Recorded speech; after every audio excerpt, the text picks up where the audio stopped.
जय माता दी मित्रों, नमस्कार। दृष्टि से हम पढ़ रहे हैं उपन्यास, और उपन्यास का टॉपिक बहुत बड़ा है। तो प्रेमचंद्र पूर्व और प्रेमचंद्र युगीन हो गया है। आज हम पढ़ेंगे प्रमुख आंचलिक उपन्यासकार। तो देखते हैं। देवेंद्र सत्यार्थी। देवेंद्र सत्यार्थी का जन्म कब होता है? तो 1908 में होता है। कब होता है? 1908 में होता है। इनका है रथ के पहिए 1953 में, कठपुतली 1954 में, और ब्रह्मपुत्र 1956 में, दूधनाथ जो है, हाँ दूध गाछ है, दूधनाथ का उनका लेखक का नाम याद है, दूध गाछ है। और देवेंद्र सत्यार्थी का कथा कहो उर्वशी 1961 में, तेरी कसम सतलुज। तो कौन कौन सा है?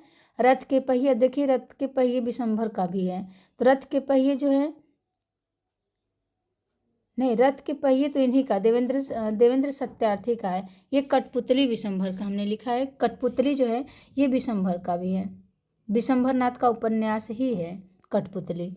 तो ठीक है, रथ के पहिए, कठपुतली, ब्रह्मपुत्र, दूधगाछ, कथा कहो उर्वशी, तेरी कसम सतलुज, ये किसका हो जाएगा? देवेंद्र सत्यार्थी का। अब नागार्जुन आते हैं। नागार्जुन का जन्म 1911 में होता है और इनका मृत्यु 1998 में होता है।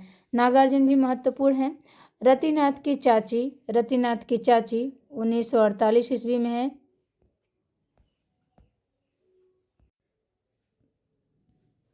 तो नागार्जुन का है रतिनाथ की चाची 1948 में है। बलचनमा 1952 में, नई पौध 1953 में, बाबा बटेश्वर नाथ 1954 में, बरुड़ के बेटे 1957 में, दुख मोचन भी 57 में है, कुंभीपाक 1960 में है, हीरक जयंती 1961 में, उग्र तारा 1963 में, और जमनिया का बाबा 1968 में है, इमरतिया 1968 में, पारो 1975 में, प से 75 हो जाएगा ना, पारो 1975 में, गरीबदास 1900 कितने में है? गरीबदास 1989 में, 79 में है, 79 में, क्षमा करिएगा, 79 में है, 89 79 थोड़ा सा हो जाता है। तो गरीबदास 1979 में है। तो एक बार नागार्जुन का देखते हैं।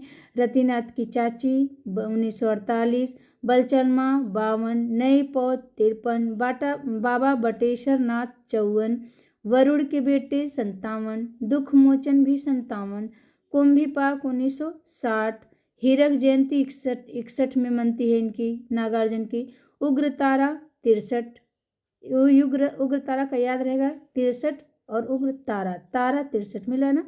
तो उग्र तारा 1961, जमनिया का बाबा 1968, इमरतिया 1968, पारो 75, गरीबदास 1979। तो इनके सब 13 इन्होंने उपन्यास लिखा है नागार्जुन ने। फिर हैं बलभद्र ठाकुर। इनका जन्म होता है 1918 में। बलभद्र ठाकुर का जन्म होता है 1918 में। मुक्तावली इनका उपन्यास है। मुक्तावली 1959 में। नेपाल की बेटी 1959 में, मतलब 1959 में दोनों है, मुक्तावली नेपाल की बेटी। देवताओं के देश में 60 में, घने और बने 61 में, लहरों की छाती पे 62 में। तो इनके 5 उपन्यास हैं बलभद्र ठाकुर के। मुक्तावली, नेपाल की वो बेटी, देवताओं के देश में चली जाती है, घने और बने में रहती है, लहरों की छाती पे। तो बलभद्र ठाकुर का हो जाएगा। अब है फणीश्वर नाथ रेणु। 1921 में इनका जन्म होता है। 1977 में ये खत्म हो जाते हैं, यानी भगवान को प्यारी हो जाते हैं। फणीश्वर नाथ रेणु 1921 में जन्म होता है इनका। मैला आंचल 1954 में है। परती परिकथा 57 में है। दीर्घ तपा 63 में है। जुलूस 1965 में। कितने चौराहे 1966 में। कलंक मुक्ति 1972 में। पलटू बाबू रोड 1979 में। राम रतन राय 1971 में है। और फणीश्वर नाथ का जो राम रतन राय है ये अपूर्ण है। देखिए, कलंक मुक्ति ये फणीश्वर नाथ रेणु का उपन्यास है। और दिल्ली का कलंक हम लोग कल पढ़े थे। प्रेमचंद्र युगीन में कौन थे? ऋषभ चरण जैन थे। ठीक है, तो फणीश्वर नाथ रेणु का मैला आंचल, परती परिकथा, दीर्घ तपा, जुलूस, कितने चौराहे, कलंक मुक्ति, पलटू बाबू रोड, राम रतन राय, ये अपूर्ण है। अब आ जाते हैं रामदरस मिश्र, ये भी 1924 के, इनका जन्म कब होता है? 1924 में रामदरस मिश्र का। इनका है पानी के प्राचीर, रामदरस मिश्र को का है पानी के प्राचीर। तो रामदरस मिश्र महत्वपूर्ण हो जाते हैं। इनको आम के पत्ते काव्य पे 2011 में क्या मिला था? तो व्यास सम्मान मिला था। ठीक है, आम के पत्ते पे 2011 में रामदरस मिश्र को व्यास सम्मान मिला था। इनका उपन्यास है पानी के प्राचीर। पानी के प्राचीर 1961 में। जल टूटता हुआ, बीच का समय, सूखता हुआ तालाब, अपने लोग, रात का सफर, आकाश की छत, बिना दरवाजे का मकान, दूसरा घर, थकी हुई सुबह, 20 बरस, परिवार। तो रामदरस मिश्र पानी के प्राचीर, जल टूटता हुआ, बीच का समय, सूखता हुआ तालाब भी है रामदरस मिश्र का, अपने लोग, रात का सफर, आकाश की छत। रामदरस मिश्र के अपने लोग आते हैं रात के सफर करके और आकाश की छत पे जाके सो जाते हैं रामदरस मिश्र को। तो बिना दरवाजे का मकान रहता है रामदरस मिश्र का, दूसरा घर तो नहीं है इनके पास।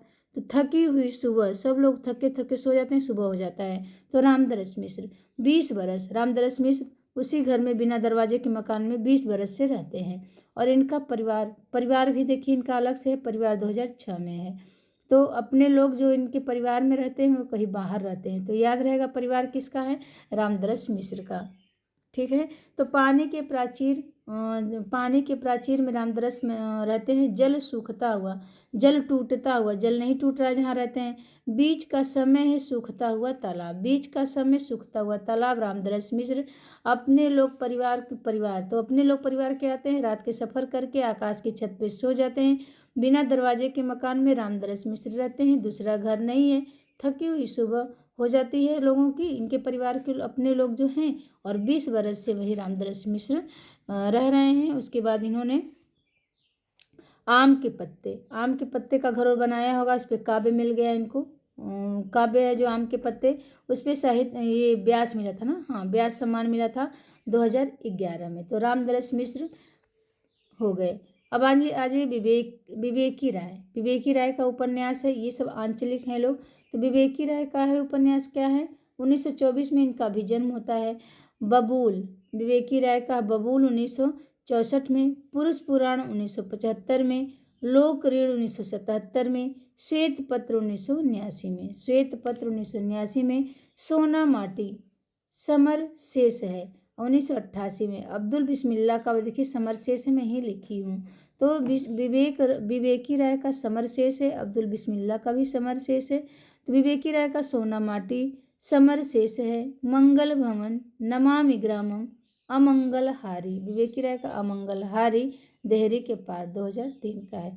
तो विवेकी राय का है बबूल, पुरुष पुराण, लोक ऋण, श्वेत पत्र, सोना माटी, समर शेष है, मंगल भवन, नमामि ग्रामम, अमंगलहारी, देहरी के पार।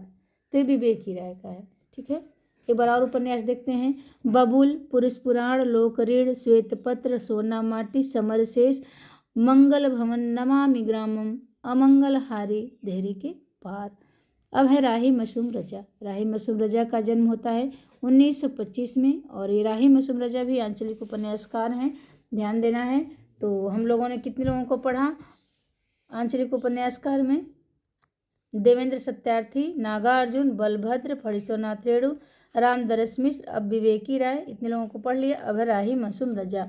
राही मासूम का रजा का है आधा गांव, टोपी शुक्ला, हिम्मत जौनपुरी। ये राही मासूम रजा क्या कहते हैं? रजा से अपने माने रजाबंदी से आधा गांव टोपी शुक्ला को दे देते हैं। हिम्मत जौनपुरी आता है, कहता है ओस की बूंद, दिल एक सादा कागज है। ओस की बूंद कहाँ पड़ा? दिल एक सादा कागज पे।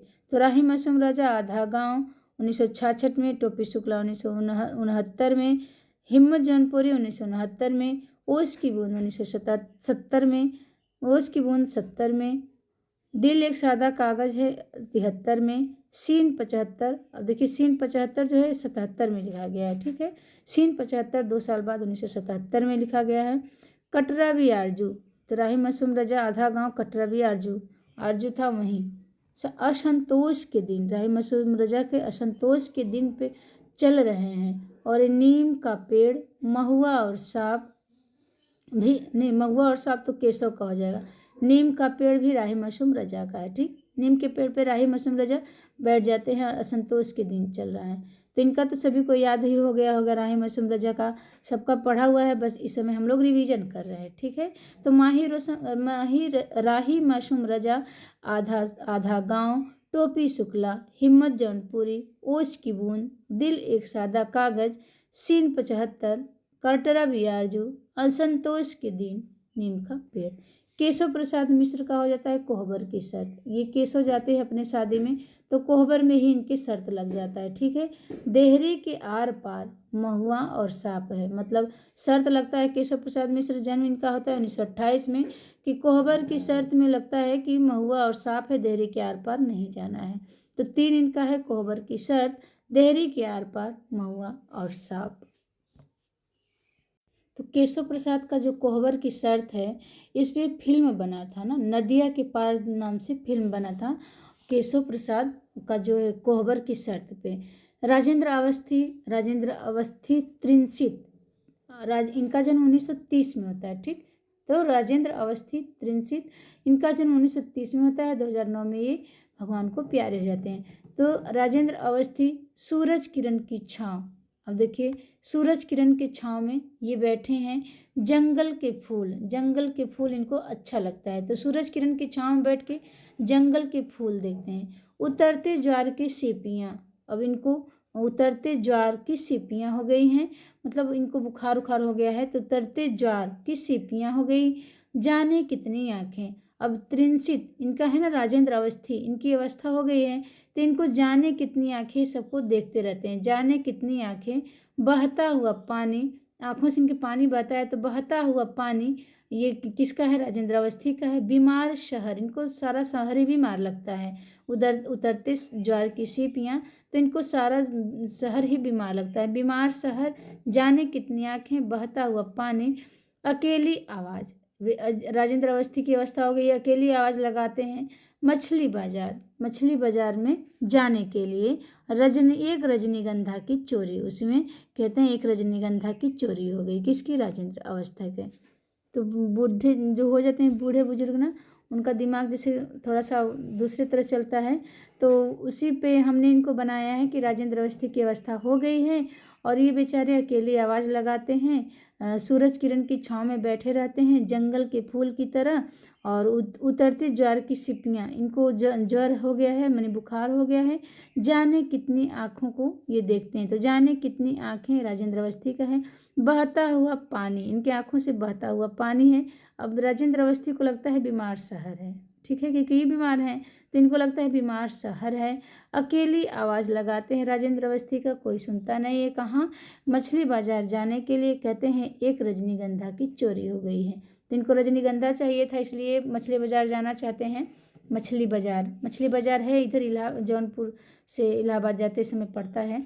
तो मछली बाजार से एक रजनीगंधा की चोरी इनकी हो गई है, तो हमें याद हो गया राजेंद्र अवस्थी त्रिंसित का उपन्यास है। अब हैं शैलेश मिटियानी, इन्होंने तो हद कर दिया है, उपन्यास भी ज़्यादा लिखा है, कहानी भी ज़्यादा लिखा है। तो इनके 32 कहानियाँ मिलते हैं, कितने, 32, शैलेश मिटियानी। तो देखते हैं, शैलेश मिटियानी का है बोरीवली से बोरीबंदर तक मिट्टी ही मिट्टी है। हमने बस जैसे याद किया है वैसे आपको बता रहे हैं, ठीक है। और इनकी शैलेश मिटियानी का जन्म 1931 में होता है, ठीक, 2001 में इनकी मृत्यु हो जाती है। तो शैलेश मिटियानी को हम मट्टी करेंगे, तो बोरीवली से बोरीबंदर तक मिट्टी ही मिट्टी। कबूतर खाना जहाँ है वहाँ भी मिट्टी ही मिट्टी। हवलदार आते हैं, खिस्सा नर्मदा बेन गंगूबाई को सुनाते हैं, वहाँ भी नर्मदा बेन पे भी मिट्टी ही मिट्टी। मिटियानी चिट्ठीर सैन कहता, तिरिया भली न काट की चौथी मुट्ठी। कहते तिरिया भली न काट की, चिट्ठी से नाते हैं, कहते हैं तिरिया भली न काट की चौथी मुट्ठी। बारूद और बचुली, देखिए बारूद जहाँ उड़ता है वहाँ भी मिट्टी ही मिट्टी। तो बारूद और बचुली मुख सरोवर के हंस, सरोवर जहाँ हंस, सरोवर के पास जहाँ हंस बैठता है वहाँ भी मिट्टी होता है। तो मुख सरोवर के हंस एक मुठ सरसों कहाँ होता है? तो मिठियानी में यानी मिट्टी में होता है। कोई अजनबी नहीं, इस मिट्टी से कोई अजनबी नहीं है ना। तो हम लोग 10 देख लिए, ठीक है। तो बोरीवली से बोरीबंदर तक कबूतर खाना हवलदार हवलदार है, खिस्सा नर्मदा बिन गंगूबाई, चिट्ठी सेन तिरिया भली न काठ की, चौथी मिट्टी बारूद और बचुली, मुख सरोवर के हंस एक मुठ सरसों कोई अजनबी नहीं। अब है 2 बूंद जल, कहाँ? मिट्टी में मिल जाएगा ना। 2 बूंद जल, 2 दुखों का एक सुख हो जाएगा जब हम लोग चले जाएंगे भगवान के पास, सब मिट्टी में मिल जाएगा शरीर उरीर। तो 2 दुखों का एक सुख। भागे हुए लोग कहाँ जाएंगे अपने मिट्टी से? फिर अब मिट्टी में ही आएंगे ना। गांव छोड़ के लोग भाग जाते हैं शहर में कमाने के लिए, तो भागे हुए लोग फिर मिट्टी में आते हैं, अपने गांव की मिट्टी में। तो मिट्टियानी पुनर्जन्म के बाद इस शरीर तो मिट्टी मिल जाएगा, पुनर्जन्म के बाद कौन देखा है? तो पुनर्जन्म के बाद मिटियानी का हो जाएगा। जल तरंग, अब मिट्टी के ऊपर जल तरंग रहता है, ठीक है। बर्फ गिर चुकने के बाद क्या होता है? वो भी मिट्टी में मिल जाता है, तो मिटियानी का हो जाएगा। उगते सूरज की किरण, अब देखिए उगते सूरज की किरण, यहाँ हम देख रहे हैं कि शैलेश मिटियानी का है। और उगते सूरज की किरण राजेंद्र अवस्थी का सूरज किरण की छाँव में, वो सूरज किरण की छाँव में बैठे थे। उगते सूरज की किरण कहाँ पड़ता है? तो पहले मिट्टी पे ही पड़ता है।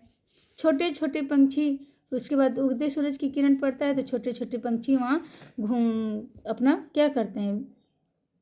घूमने लगते हैं, ठीक, विहार करने लगते हैं। रामकली सर्पगंधा आकाश कितना अनंत है। रामकली कहती है सर्पगंधा से कि सब मिट्टी में मिला हुआ है, देखिए आकाश कितना अनंत है। तो रामकली सर्पगंधा कहते हैं आकाश कितना अनंत है, कोई अंत नहीं, सब मिट्टी में ही मिल जाएंगे हम लोग, ठीक। तो रामकली सर्पगंधा आकाश कितना अनंत है। उत्तरकांड, अब उत्तरकांड में डेरे वाले आते हैं, सवित्री गोपुली गोफूरन। उत्तरकांड पढ़ते हुए डेरे वाले सब आ जाते हैं, कहाँ? इसी मिट्टी में, हमारे देश की मिट्टी में। ऐसे कर लेंगे तो उत्तरकांड पढ़ते हुए डेरे वाले आ जाते हैं। सवित्री गोपुली गोफूरन, सवित्री देखिए, सवित्री मिट्टियानी का है, गोपुली गोफूरन 52 नदियों का संगम। 52 नदियों का संगम कहाँ है? जहाँ मिट्टी है वहाँ भी मिट्टी है। अर्धकुंभ की यात्रा में देखिए, आप लोग अर्धकुंभ की यात्रा किए होंगे तो सब नहा धो के आए हैं तो सब मिट्टी मिट्टी शरीर हो जाता है, धूल धूल उड़ता है ना। तो अर्धकुंभ की यात्रा करके आओ फिर भी मिट्टी मिट्टी सारा हो जाता है पूरा। मुठभेड़ कहाँ होता है? अर्धकुंभ की यात्रा में होता है ना, मुठभेड़ हो जाता है, कितने लोग मिट्टी में मिल गए मुठभेड़ में, यानी मर गए। तो मुठभेड़। नागवल्लरी, अब नागवल्लरी माया सरोवर से चंद औरतों का शहर है। ये नागवल्लरी कहती है ये सब माया सरोवर है, सब मिट्टी में मिल जाएगा, ये सब चंद औरतों का शहर है। तो नागवल्लरी माया सरोवर चंद औरतों का शहर। आशा है कि आप लोगों को 32 उपन्यास याद हो गए होंगे। एक बार फिर से देखते हैं। शैलेश मिटियानी का है बोरीवली से बोरीबंदर तक कबूतर खाना हवलदार, किस्सा नर्मदा बेन गंगूबाई, चिट्ठीर सेन तिरिया भली न काठ की, चौथी मुट्ठी बारूद और बचुली, मुख सरोवर के हंस एक मुठ सरसों कोई अजनबी नहीं, 2 बूंद जल 2 दुखों का एक सुख, भागे हुए लोग पुनर्जन्म के बाद जल तरंग, बर्फ गिर चुकने के बाद उगते सूरज की किरण, छोटे छोटे पंछी, रामकली सर्पगंधा, आकाश कितना अनंत है, उत्तरकांड, डेरे वाले, सवित्री गोपुली गोफूरन, 52 नदियों का संगम, अर्धकुंभ की यात्रा, मुठभेड़, नागवल्लरी, माया सरोवर, चंद औरतों का शहर। ये क्या हो जाएगा? शैलेश मिटियानी का हो गया, ठीक है। अब आ जाइए गुलशेर खां सानी, इनका भी जो सानी है बड़े ऐसे करेंगे, शान में रहते हैं। गुलशेर खां सानी 1933 में इनका जन्म होता है। 8 कहानियाँ इन्होंने लिखा है। शैलेश मिटियानी तो 32 कहानियाँ नहीं उपन्यास है, 32 उपन्यास शैलेश मिटियानी ने लिखा है। और गुलशेर खां सानी इनका है कस्तूरी 1964 में, गुलशेर खां सानी का कस्तूरी 1964 में, पत्थरों में बंद आवाज़ 1964 में, काला जल 1965 में, साल बनों के दीप 1967, नदी और सीपियाँ 1970, एक लड़की की डायरी 1973, फूल तोड़ना मना है 1980, सांप और सीढ़ी। अब देखिए सांप और सीढ़ी गुलशेर खां सानी का है। और हम सांप और सीढ़ी किसी का और पढ़े थे ना, कोहबर की शर्त महुआ और सांप था। हाँ, कोहबर में शर्त लगता है कि देहरी के आर पार नहीं जाना, वहाँ महुआ और सांप है। तो महुआ और सांप इनका हो जाएगा, केशव प्रसाद मिश्र का हो जाएगा, सांप और सीढ़ी गुलशेर खां सानी का। तो कस्तूरी, कस्तूरी खोजते हैं गुलशेर खां सानी। पत्थरों से बंद आवाज आती है, तो पत्थरों में बंद आवाज काला जल गुलशेर खां सानी है। काला जल लेके साल बनो के द्वीप में पहुंच जाते हैं। ठीक है। नदी और सीपियाँ, वहाँ से नदी में से सीपियाँ लाते हैं। एक लड़की की डायरी मिल जाती है गुलशेर खां सानी को, उसमें लिखा रहता है फूल तोड़ना मना है, सांप और सीढ़ी खेलो। फूल तोड़ना मना है यहाँ, और सांप और सीढ़ी खेलो। तो गुलशेर खां सानी के उपन्यास हैं गुलशेर खां सानी। और ये कौन से थे? सलीस मिटियानी, गुलशेर खां सानी, सब राजेंद्र अवस्थी, केशव प्रसाद, राय मासूम रजा, ये सब आंचलिक उपन्यासकार हैं। ठीक है। मधुकर गंगाधर, मधुकर गंगाधर, इनका है मोतियों वाले हाथ। अब मधुकर का मधु का कर कहाँ पहुँच गया? गंगा में, तो मोतियों वाले हाथ हो गए उनके। ठीक है। मधुकर गंगा, मधु माधुरी मेरा नाम है, मैंने अपने से याद किया है इसको। मधु, तो मधु हमें लोग कहते भी हैं। तो मधु का कर कहाँ? गंगाधर में पहुंच गया। तो मोतियों वाले हाथ हो गए किसे? मधु के। फिर से कहो, तो हमने बताया कि मोतियों वाले हाथ हो गए मधु के, गंगा में पहुंचे। तो सभी लोगों ने कहा फिर से कहो। और कब तक कहो? सुबह होने तक कहो। सुबह होने ना, एक गाना भी है ना। तो मधु का कर कहाँ पहुंचा? गंगाधर में पहुंच गया। उनके हाथ मोतियों वाले हाथ हो गए। और सबसे हमने कहा कि मेरे हाथ तो मोती वाले हो गए। तो सबने कहा फिर से कहो सुबह होने तक। तो 1963 में मोतियों वाले हाथ, 1964 में फिर से कहो सुबह होने तक, 1979 में हो गया। हिमांशु जोशी का देखते हैं। हिमांशु जोशी का है, इनका जन्म होता है 1934 में। लोहे के पंख 1957 में। नदी फिर बह चली 1961 में। रथ से गिरी बांसुरी हिमांशु का है। कुहासे से जलती धूप बत्ती, रिहर्सल, अपनी अपनी कंदील, पिछली रात का अंधेरा 1980, भित्ति चित्र की मयूरी, न खुदा न सनम। तो देखिए यहाँ नदी फिर बह चली, ये हिमांशु श्रीवास्तव का है। नदी बहती रही, ये राजकमल का है। नदी फिर बह चली, तो हिमांशु श्रीवास्तव, इनके पास इनका हिमांशु श्रीवास्तव का है। नदी बहती थी, ये राजकमल का है। नदी बहती थी राजकमल का है। नदी बहती रही, ये अभिमन्यु अनंत का है। ठीक है, अभिमन्यु अनंत का। तो नदी से ही मिला, नदी फिर बह चली। तो हिमांशु नदी फिर बह चली, नदी बहती रही, अभिमन्यु अनंत काल तक बहती रही, ऐसे याद कर लेंगे तो याद रहेगा। नदी बहती रही अभिमन्यु अनंत का है। फिर नदी बहती थी, ये राजकमल का है। तो चलिए हम देखते हैं एक बार हिमांशु श्रीवास्तव का। लोहे के पंख, इनको हिमांशु को लोहे के पंख लगे रहते हैं। और नदी फिर बह चली, हिमांशु श्रीवास्तव। रथ से गिरी बांसुरी, कहाँ गिरी? नदी फिर बह चली, उसी में रथ से गिरी बांसुरी। हिमांशु जोशी लोहे के पंख लगा लेते हैं। कुहासे में जलती धूप बत्ती की तरह दिखता है, क्या? इनकी जो रथ से गिरी बांसुरी थी। रिहर्सल कर रहे हैं हिमांशु श्रीवास्तव अपनी अपनी कंदील में, कहते हैं सब लोग अपनी अपनी कंदील में रिहर्सल करो। कौन? हिमांशु श्रीवास्तव। पिछली रात का अंधेरा कट जाएगा, तो अपनी अपनी कंदील में सभी लोग रिहर्सल करो और पिछली रात का अंधेरा कट जाएगा। भित्त चित्र की मयूरी बनाओ, न खुदा न सनम। न खुदा को न सनम को याद करो, तुम लोग भित्त चित्र की मयूरी बनाओ। तो लोहे के पंख हिमांशु को रहते हैं। देखिए हिमांशु श्रीवास्तव भी हैं और हिमांशु जोशी भी हैं। ठीक है, तो हिमांशु श्रीवास्तव के लोहे के पंख लगे रहते हैं। नदी फिर बह चली, तो नदी बह चली तो फिर भी ये अपना क्या वास्तव में संभल जाते हैं श्रीवास्तव। रथ से गिरी बांसुरी, कुहासे में जलती धूप बत्ती की तरह दिख रही है, किसको? हिमांशु श्रीवास्तव को। कहते हैं अपने अपने कंदील में रिहर्सल करो, पिछली रात का अंधेरा कट जाएगा, हिमांशु श्रीवास्तव। और भित्ति चित्र की मयूरी बनाओ, न खुदा न सनम को याद करो। तो हिमांशु श्रीवास्तव का याद रखिएगा, खुदा न खुदा न सनम, ठीक है। मायानंद मिश्र 1934 में ये भी आते हैं, 1934 में हिमांशु श्रीवास्तव भी आते हैं। कहते हैं मायानंद मिश्र, माटी के लोग सोने की नैया, माटी के लोग हैं, सोने की नैया सबको चाहिए, ये सब माया है। मंत्र पुत्र, मंत्र करते हैं पुत्र के लिए, किससे करवाते हैं? पुरोहित से।